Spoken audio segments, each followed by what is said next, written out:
Hey everybody, it's Ron, and I want to tell you a story about business and how that story changed everything. The house lights dim inside the Morosco Theater on West 45th Street.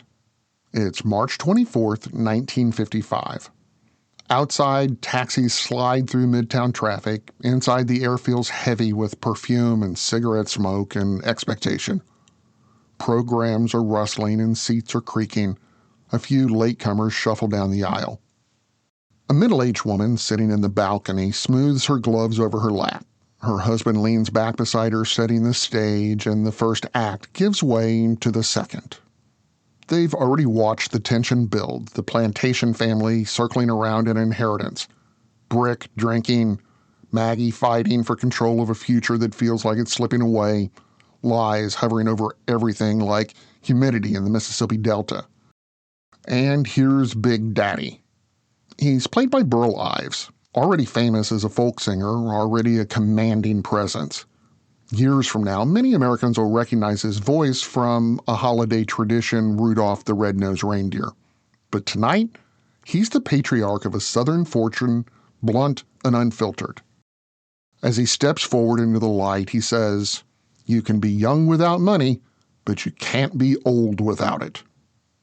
The woman stiffens just slightly, and her husband leans toward her and mutters, "Ain't that the truth?" From 2 rows back, they hear, "Shh, be quiet." On stage, the argument continues. Wealth, morality, control of a vast estate. But in the darkened audience, something else is happening. Producers are listening. Investors are listening. Critics are listening. Because when a line about money lands that cleanly, it does more than move a story forward. It signals value. Will this story run? Will it win awards? Will it travel beyond this theater? But when art captures something this sharp, who profits from it? When cultural tensions fill a room, how quickly does capital follow? And what changed for intellectual property on March 24th, 1955?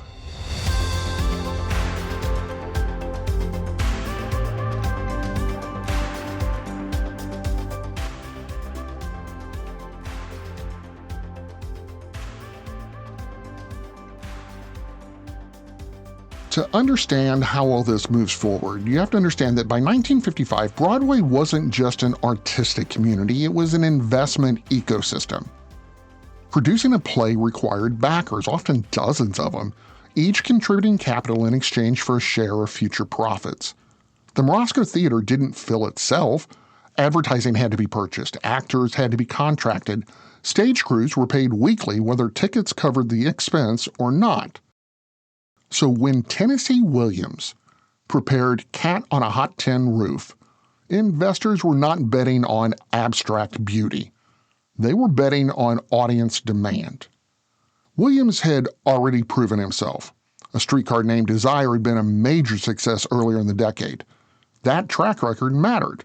In Broadway economics, past performance lowers perceived risk. Opening night reviews in New York could make or break the recoupment timeline. A strong review from the New York Times might extend a run by months. A poor one could collapse ticket demand overnight. And this show, Cat on a Hot Tin Roof, it had heat. Southern wealth, family control of land and money, inheritance, mortality, sexual tension. It was commercially volatile material, but emotionally magnetic. When the play won the Pulitzer Prize for Drama later that same year, that wasn't just prestige, it was asset amplification. Awards extend runs, they raise ticket prices. They strengthen negotiating leverage for film rights. The stage, it was only the beginning.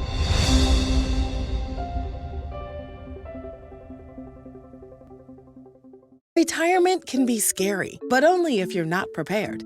That's why AARP created thisispretirement.org. Because unless you've already retired, you're in pretirement, and you still have time to plan. Learn about retirement savings options, potential tax breaks, and how you can build savings over time. Visit thisispretirement.org for free resources to help you customize your action plan and feel the retirement fear disappear. Brought to you by AARP and the Ad Council.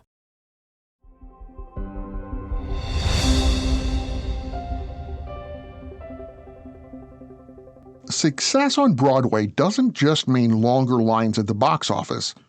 It means phone calls. Agents began fielding inquiries. Studio representatives quietly attended performances. Film scouts watched not just audience reaction, but pacing and structure and dialogue that landed cleanly. By mid-1955, Cat on a Hot Tin Roof was no longer just a stage production. It was a property under negotiation. Film rights were a separate revenue stream, and in the studio area, they were valuable. A successful Broadway run served as a proof of concept. The script already had survived the critics and audiences and award committees. That reduced risk for Hollywood buyers. When the film adaptation finally reached theaters in 1958, starring Elizabeth Taylor and Paul Newman, it wasn't a gamble, it was an expansion. The film grossed millions and received multiple Academy Award nominations. Suddenly the story wasn't confined to West 45th Street, it was international. And the monetization, it didn't stop there. Touring companies carried the play across the country. International productions licensed the script. Revivals returned to Broadway decades later. Publishing rights generated income through printed editions used in schools and regional theaters.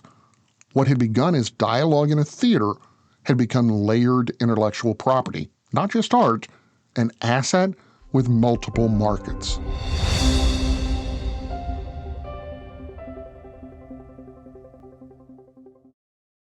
Imagine home. The smell of coffee, the sound of a lawnmower, the sun's warmth on your face. Free to be yourself, surrounded by love that helps you grow. This is a place to call home. That's an American dream we all deserve. But in 50% of U.S. states, you could legally be denied housing if you are LGBTQ+. Get the facts and hear real stories at lovehasnolabels.com. Brought to you by Love Has No Labels and the Ad Council. Hey, Dad, how do airplanes fly? What's in this box? Is this tree good for climbing? How are babies made? What does this thing do? Kids are curious about everything, including guns. Talking to them about gun safety in your home is a good first step, but you can do more. Always keep your guns locked, unloaded, and stored separately from ammunition. Safe gun storage saves lives. Learn how to make your home safer at endfamilyfire.org. That's endfamilyfire.org. Brought to you by End Family Fire, Brady, and the Ad Council.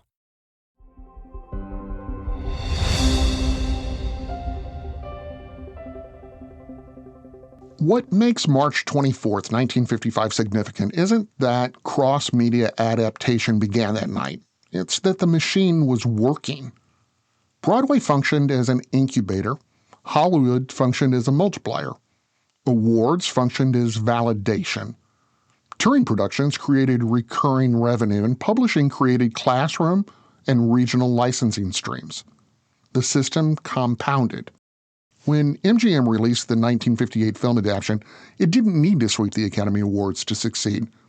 Yes, like I said, it received 6 nominations, including Best Picture, Best Actor for Paul Newman, and Best Actress for Elizabeth Taylor, but no wins. But nominations were currency. They extended theatrical runs. They strengthened international sales. They boosted long-term television value. They cemented cultural legitimacy. In entertainment economics, prestige amplifies profit. Investors backing Broadway productions in the 1950s weren't just evaluating ticket sales in Manhattan. They were evaluating downstream potential.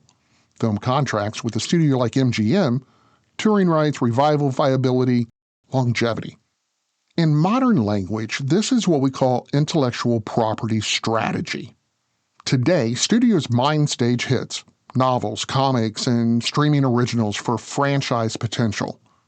But in the mid-century Broadway to Hollywood pipeline, the structure was already clear: test it live, validate it culturally, scale it globally. On March 25th, when A Cat on a Hot Tin Roof opened on Broadway, a line about money echoed through the theater.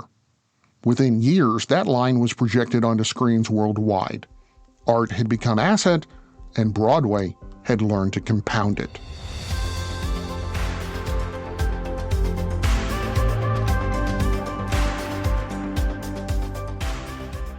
I'm Ron Trucks, and this is Business History, the podcast that finds the turning points behind the headlines. To hear more stories like this, follow us on Apple Podcasts, Spotify, YouTube, or wherever you listen. And if you're enjoying the stories, do me a favor. Please subscribe and leave a quick review. It helps more people find the story behind the business. And if you're wanting to actually understand business better, without the fluff or the buzzwords or the MBA language, start by visiting us at businessdailypodcast.com.